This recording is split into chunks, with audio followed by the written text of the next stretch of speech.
Oh, welcome to the Next Play podcast. I've got a very special guest today. Very special guest. It is Zach Morris. Zach is the superintendent out in Aspermont, Texas. It's the hottest place in the world. I've been out there a couple times, got to know he and his family, great people. Had Zach's son on one of our first episodes. Incredible story Zach has, and looking forward to delving into that. And also, we're going to get into some coaching hacks. So, Coach Zach Morris. Hey, so Zach is also he's a superintendent and he coaches basketball. So that's pretty unique in and of itself. So, Zach, how you doing, brother? You doing good? Yeah, doing great. Excited to do this. Enjoying the inside for a little bit today. It's pretty hot. So Aspermont is I have it on my phone, by the way. I keep it there just to remind me of how hot it is. So let me look it up right here. I also have, last week we had a guy, Earl Sadler, and you guys are almost the exact same person, except he lives near the Outer Banks, Okay. and then you're out there, but y'all are so similar. I want to get y'all on together sometime. So, all right. So Aspermont, Texas, right now it is 103. So it's not that, it's going to get up to 104. So that's kind of cool for you guys, right? Yeah. Yeah. I mean, we've been 110, 108, pretty regular, 107, but we had a couple of high 90s last week before last. So we're kind of cooling down a little bit. So I did a clinic for Zach this earlier this summer, and he had me over the house. He was grilling out, or like, it's not really grilling, it's barbecuing. It's an elaborate deal, and it was about 7 o'clock.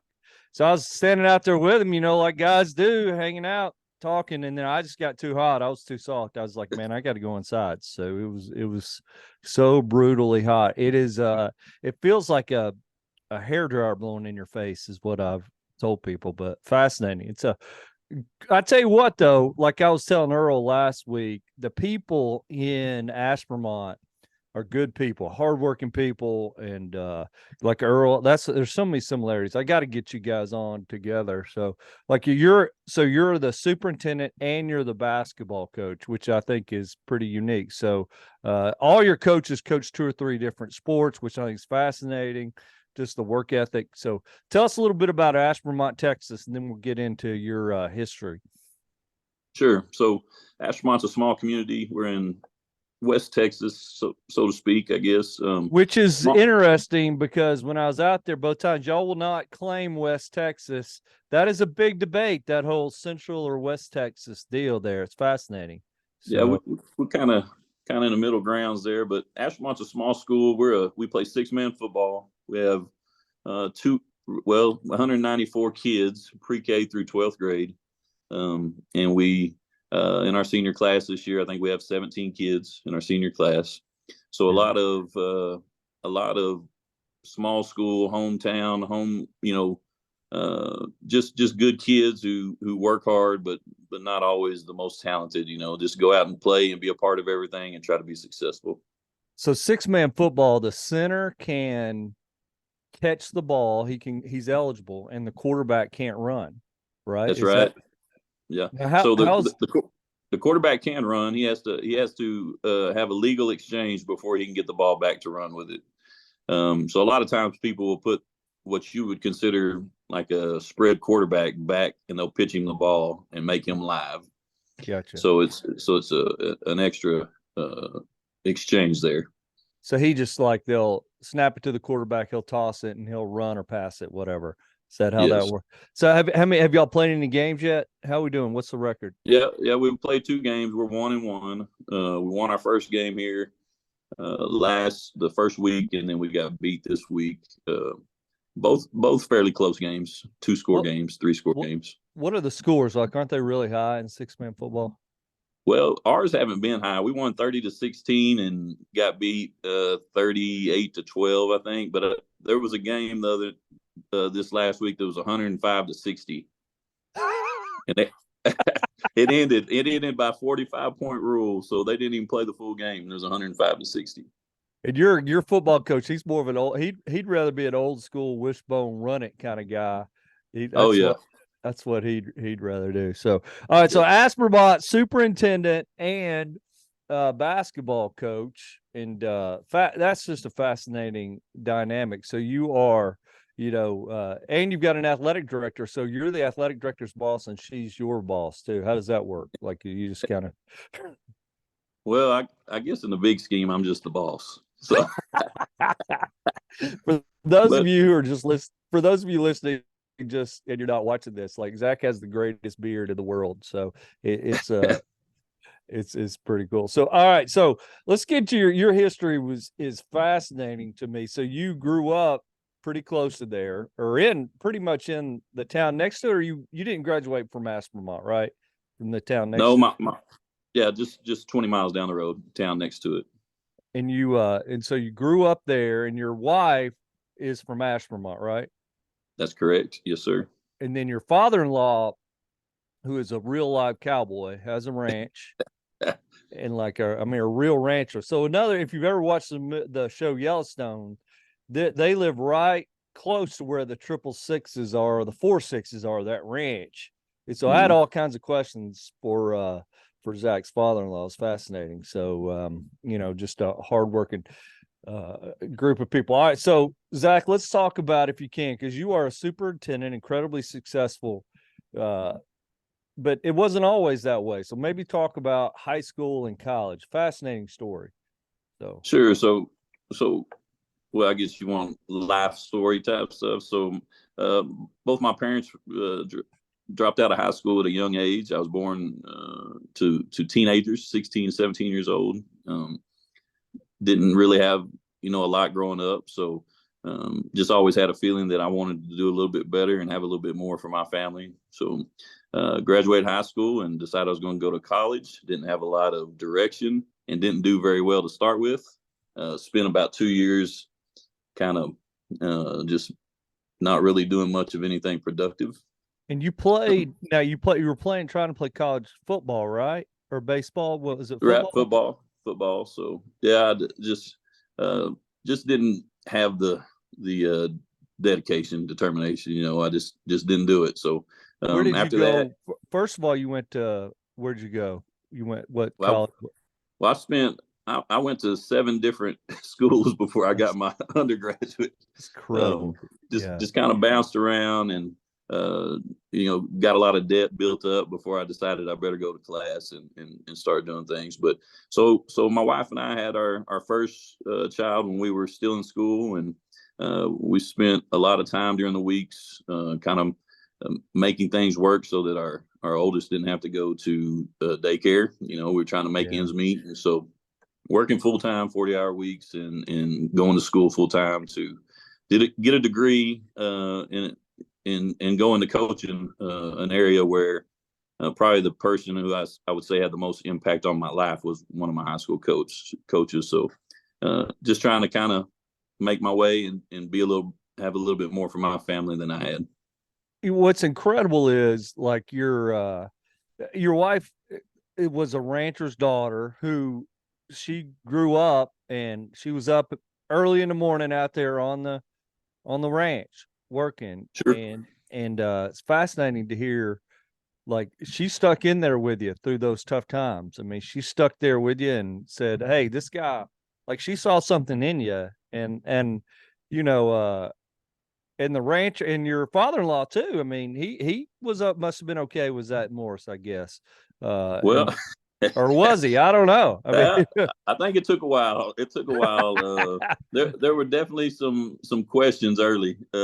I'm sure. Yeah. Not sure they trusted their daughter with the guy that she was with at the first, but I've earned the respect and trust over the years, and now she jokes and says I'm the favorite of the group, and wow. So it's a pretty neat story. We're proud of it, but just glad to have a chance now to get to make a difference with kids and kind of maybe pay back my coach. So 7 different colleges, then you end up, and then your first. Now, so what happened? You have Zach, your oldest, and so now what happens there after you graduate, and that's when you started? Yeah, so started coaching. boys basketball coach first year, head basketball coach. My wife was working on her master's and kind of deciding what she wanted to do. So we came to Aspermont, and that was the first job, only place I've been. I really thought I wanted to be a football coach. I thought that was what I was going to be. And my first year, we just ended up winning some close games and making the playoffs in a district that was really tough, and just fell in love with coaching basketball. And so my oldest, both my kids were able to be managers for me and sit on the bench in a small town. They ride the bus with you, and so from the time they were 4 years old, they were water boys, and so it's just. And then now I've had the opportunity to coach them both through high school, so it's been a great place for us and a good opportunity. So, all right, so you start out teaching a bunch of different things, and then AD and all those things. So when did the move to administration go? When did that start? About 7 years in, I went ahead and finished my master's and got my principal certification, and took the high school principal job, and was still coaching. And did that and coached basketball up till the point in time where I did that for 7 years, and then took the superintendent's job. I let the basketball go for 3 years, but I picked it back up this last year. So I had a little bit of a break there to watch my youngest some, but really enjoy, like, administrators don't get the same relationship opportunities that coaches get. And so it felt good to be back in the gym and doing some of those things. So what would you, we're talking coaching hacks. We're talking, what would you say to the guy that is talking, say, hey, I want to get into administration? Why do people do that? I guess more money, obviously, that's probably one of the, that's gotta be one of the main reasons, right? I mean, who really wants to, everybody loves being around, I say everybody, but being around kids, that's the best part of it, right? So. Sure.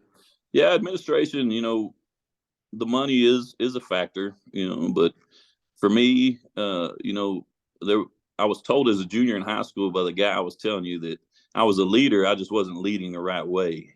Yeah. And that always stuck in my mind. And so I've always felt like, whether it's adults or kids, that I could lead. And when you have that feeling, then you want to be in charge, and you want to try to lead for change and make a positive difference. So for me, administration was just the next step. I wanted to advance my education, advance my opportunities for my family. So, that was a pretty easy next step for me. Yeah. But you still get to, and, a lot of places, the principals or obviously people working in the offices can't coach. And so which I don't know that I like that. I mean, why would we take that away from? Any thoughts on that? I mean, I'm sure in other parts of Texas it may be that way. No, I think there are a lot of responsibilities that administrators have that they're responsible for. And I think sometimes it's a perception. We're able to get away with it in small schools because we do have to wear a lot of different hats. So that was a decision. Something that factored into my decision when I went into administration. I wanted to be able that I could still do that. And so it made it easy to be able to do both. Yeah. I feel bad for, coaches that have to get out. So what would be your advice to the younger Zach Morris about getting into administration or just staying into coaching? What about, Yeah. I mean, for me, I think one thing I was told early as a coach, and it stuck with me, was, the details matter so much. And I think in administration, in coaching, in anything you do, the expectations and the consistency of success comes with just having those details in place. So, making sure your kids or your teachers or your followers understand what it is you expect in practice, in the locker room, on traveling. When I jumped in as a first-year head coach, my first 2 weeks of practice, I'm trying to figure out how we can win a game, and X's and O's. And, because you did it for a long time, X's and O's are a very small part of the big picture. And if you want to be successful consistently, I think you got to live in the details. And so to me, that was something I learned early. And I feel like it's a great message for young coaches. Give us an example of that. So, I mean, for me, even the smallest detail, I want our locker room to look the same. I want every locker to look the same. I want, there's no trash on the floor. Our shoes are a certain way on the top of the locker. Our clothes are hanging a certain way. If we have I tell them all the time, if you have anything in your locker, it could be deodorant, a picture of your girlfriend. That's it. No trash, no water bottles, no extra clothes laying around. So I think to some John Wooden books and the time he spent putting on socks and just the little details that make kids appreciate what you're doing and make the day-to-day matter. So I think a locker room. I think of when you show up on the floor to practice, are you intense? Do you have a plan for the day? We make sure we all have our shirt tail tucked in, and we get out on the floor, and there's no talking. It's warm up time, and just having an expectation in place. So I always tell them I always want us to be complimented when we go to other places. So have an expectation of how they're going to look and how they're going to act when they go to other places. And those things to me is what creates the wins that you're not supposed to get. That's the difference in winning the close games. So what about how have you eased up on that over the course of your career, would you say? Or have you gotten tougher with the little details? What do you think? I mean, how has that changed? I mean, you're not you're in your 40s, I'm guessing. So how has that changed from being in your 20s? Like, how have you changed, I guess, as far as your approach and the details and the little things? And are the kids the same? Everybody says the athletes are different now. What are your thoughts on that's 12 questions, but thoughts on that? Well, I have a thought. I haven't varied from my expectations. I think those things have to stay the same. I think the expectations for kids in general, my kids included, have changed even since I started coaching 20 years ago. The critical aspect of coaching, kids struggle with a little bit, accepting those things. But I think you still got to be there. They got to know that the expectation is at the highest level, and that you want them to be their very best. So I think you lose that if you don't focus in on those things, if you let it slide. So I probably softened up a little bit in my old age, but there's still a lot of value. I bet. Does your oldest son think you're a lot easier on your youngest son? I'm sure. Oh yeah. Yeah, definitely. And we definitely were probably easier on our youngest one. So, and they're two different demeanors, but they're both really good kids. Yeah, that's fascinating. So, I mean, everybody says the kids have changed. So you think they have, you think athletes today don't accept feedback like they used to be able to? Is thoughts on that, I guess? Yeah. Athletes and I think just society in general. I'm talking to adults who don't want to sit and value, feedback or something that's going to make them better. It's hard for them to accept it. Yeah. And, I just think, if I'm talking to a young coach, that's another thing that just popped in my mind saying that, like, you got to grow every day. And if you're not willing to accept criticism, or you're not willing to listen to a veteran coach or a mentor and take in what they say and apply that to your practice, then you're missing the boat, And I think people and kids in general need to do that. And that is a struggle, especially for our kids. They struggle with it. Who do you find is more sensitive, the coaches you work with or the athletes you work with? I would say our athletes are probably more sensitive. I was going to say it's a pretty close run there, but my coaches, the ones that I work with, they accept the feedback and they accept the criticism. And I don't know that they always love it, but they definitely listen and take it in. Our kids are just not used to hearing a lot of critical on a regular basis. Yeah, but you have tougher kids than most places, which is, I know I mean, that's just, you said blue collar kids that get up Yeah. and work. I mean, that's Yeah. all your kids. Well, I mean, what percentage of your high schoolers have jobs, would you say, and get out and do something? And yeah, a big percentage. Like you said, we're real. We still value a lot of the old yes sir, no sir, yes ma'am, no ma'am. yeah, We expect that from our kids. We expect them to be respectful, all the yeah, time to adults, and um, just learn how to be young people who can grow into valuable adults at some point. And so we really try to hammer those things throughout the day, in the classroom and in athletics. I'll tell you one thing I was impressed with out there, and I go all over, is just the care you guys put into your facilities. I mean, they're not brand new, but you put incredible care into it. Just like the guy last week, Earl, very similar. You don't have brand new stuff, but you take care of what you have. So, I mean, I think that is something that's a good coaching hack too. That has to start with you, right? Or was it that way before you got there, and you just, where did you learn that? Yeah, so I had a mentor that was uh, very much that way. Like, you took care of your stuff and you valued what you had, and you made things look right. Everything was clean, and when you showed up somewhere, you all looked the same, and Yeah, you just valued perception and valued people's uh, picture that they got when they walked in the door. And so that applies to facilities, that applies to our kids, that applies to our vehicles. We just try to make sure yeah, everything puts forth a perception of professionalism and success, and the best being the best we can be. yeah, no doubt. So, all right. So, on a lighter side, what is the key to duck hunting? So, you're like you killed 80 of those guys yesterday, right? Is that what you said? Well, it was actually dove, Dove. Oh, okay, DOVE. dove. Yeah, we went dove hunting. So Oh, my the bad, my bad.